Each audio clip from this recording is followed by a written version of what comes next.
ওরে মাশাল্লাহ, কত বড় একটা মিষ্টি লাউ। হ্যাঁ, এই যে দেখেন, বিশাল সাইজের। হলো আব্দুল ভাইয়ের মিষ্টি কদুর ক্ষেত। এই ক্ষেতের অনেক দিন আগে দুইটা ভিডিও করছিলাম। তো এই সময় খালি যেরকম ফুল ছিল, ছোট ছোট ফল আছিল। কিন্তু আজকে হঠাৎ করে দিকে বৃষ্টির পরে আসলাম বিলের দিকে, আইসা দেখেই দেখেন কত বড় বড় মিষ্টি কদু হয়েছে। উরি আল্লাহ রে, ওজন ভালোই, মোটামুটি 5-7 কেজি হবে। এগুলো আরও বড় হবে এখনো। এই যে ভিতরে ফাঁকা, আরও ওজন হবে, 10-15 কেজি করে হবে একটা মিষ্টি কদু। এই যে গাছ হয়েছিল কি পরিমাণে, গাছের পাতা বেশি হওয়াতে মিষ্টি কদু দেখাই যায় না বেশি, মাঝে মাঝে নষ্ট হয়ে গেছে, পচে গেছে, খুবই কম পাইছি।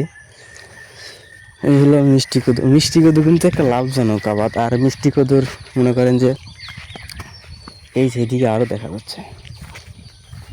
ওরে বাবারে, মাশাল্লাহ, এটা পাইকে গেছে, এটা ছোট। এখানে একটা হয়েছে, আরও একটা গোল মিষ্টি কদু।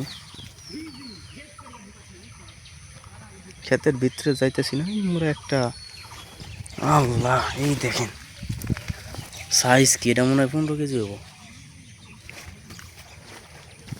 এই দিকে আরও আছে, ওই জায়গায় একটা, ওই জায়গায় একটা।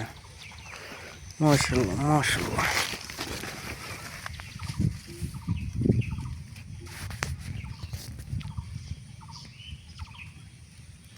এই যে একটা ছবি তুললাম মিষ্টি কদুর, এই একটা ছবি তুললাম, এই একটা ছবি তুললাম, 3টা ছবি তুলছি মিষ্টি কদুর। আর ক্ষেতের একটা ছবি তুলি এখান থেকে। হ্যাঁ, এই একটা ছবি তুললাম, এখান থেকে থাম্বনেল দিব বড় বড় মিষ্টি কদুর।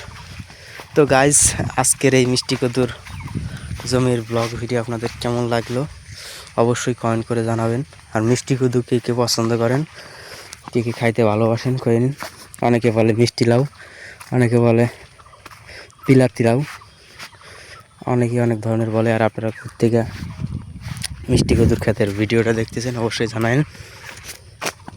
আর আমি অল্প অল্প ব্লগ বানানো শুরু করছি, তো নতুন নতুন ব্লগার তাকে বলে।